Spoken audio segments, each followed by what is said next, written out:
Hayyee kabajamtoota jaalatamtoota maatiiwwan keenya akkam jirtan nagaa keessanii fayyaa keessanii isinillee baga fayyaa taatanii yeroo isaa kana nagaadhaan deeddanii isiniin jenna akkam jirtu baga jiraattan nutis nagaa keenya jirra fayyaa keenya jirra baga jiraattan isin akkamii jirra akkasuma itti aansuudhaan immoo guyyaa irraa guyyaa du'aa ka'uu gooftaa keenya Yesuus Kiristoos illee baga isiniin ga'ee baga nuun ga'ee isiniin jenna hunda keenyanuu kabajamtoota fi jaalatamtoota maatii kiristaanaa hunda keessaniin akkam jirtan fayyaa keessanii ayyaanni maal fakkaatamee baga isiniin ga'ee warroota biyya keessa jirtaniinis biyya alaa jirtaniinis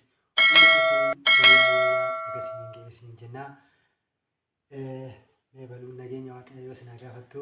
Nageenya keessaniif haa ta'u maatii keenya akkam jirtanii nagaa jirtanii kan biyya keessattis ta'ee biyya alaa jirtanii nageenyi keenya bakka jirtanitti isiniif haa qaqqabu isiniin jecha. Egaa nuti nagaa keenya galanni waaqaaf haa ta'u.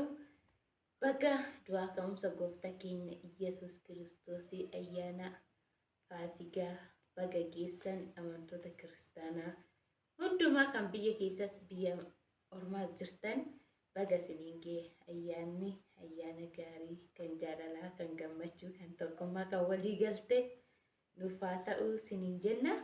Akkam nu biratti ayyaanni baay'ee tokko bareedaa galanni waaqaaf haa ta'u. Simbiras immoo bareeda akka ta'u waaqayyoon abdii qabna akkamiin maal fakkaata ayyaana akkamiin dabarsaa jirtu nuti immoo kun shirmir jennee kaasuu wajjin kanaan dabarsaa irraa egaa baay'ee tokko kan dasnaa akkasuma kabajamtoota fi jaalatamtoota maatii keenya warri biyya keessa jirtanis biyya alaa jirtanis ifama guddaa isin gaafanna maaliif ifama nu gaafattan jirtanii nu gaafachuun keessa hin oolu akka carraa ta'e sa'aatiin kun sa'aatiin isaati keessummaa qabna keessummaa gara manaatti dhufaa jira roobni illee sagalee gungumsaa dhaggeeffachuudhaan yookaan dhaga'uu dandeessu. Xiqqoo viidiyoon illee dhibame jedha duumessa waan ta'eef roobatu dhufaa jira. Kanaaf sababa saniif muddamaan viidiyoo gabaabduu wayii isin biraan geenye yaadne kanaaf ijaaf qalbiirraallee nu hambisa isiniin jenna. Itti aansuudhaan immoo nyaata qopheeffannee jiru hundi keenya akka nu wajjin waan qabnurraa akka nu wajjin dhumtanii dhamdhamattan kabajaadhaan isin waamna jechuu barbaanniti.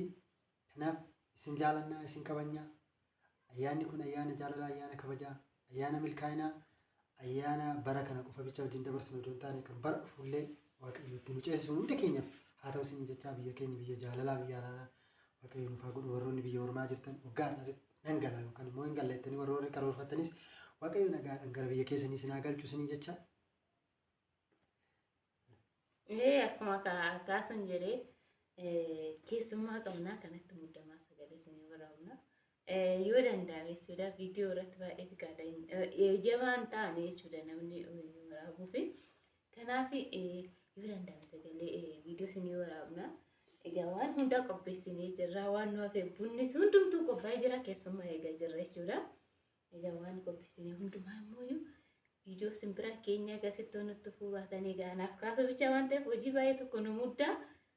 Anumatu hojjeta jechuudha waan hundaa dhugaa dubbachuudhaaf baay'ee tokko dhaabe kanaaf egaa maal goonare hundumtuu gaarummaadhaa fi inni akkana isiniin jenna maatii keenya baay'ee tokko das nama jedha ayyaanni ayyaana gaarii isiniif haa ta'u horaa bulaa nuuf jiraadhaa isin jaalannaa viidiyoo keenya illee nuuf guddisaa isiniin jenna ayyaana gaarii. Akkasuma guddaa isin galatoomfannillee isin jaalannillee dhugaa waaqayyoo silaa osoo dhuftanii hundi keessan warri biyya keessa jirtanis biyya alaa jirtanis wajjin nyaata kanaa fi dhugaatii kanas wajjin amannee baay'ee nutti tola. Garuu immoo lafatti fagaata malee karaan hin fagaatu akkuma Oromoon jedhe san rakkoo hin jiru hundaafuu wal bira jirra. Waaqayyoon hunda keenya nama bara dhufu waaqayyoon waa godhu horaa bulaa deebanaa isin jaaladha. Galatooma fayyaa ta'a.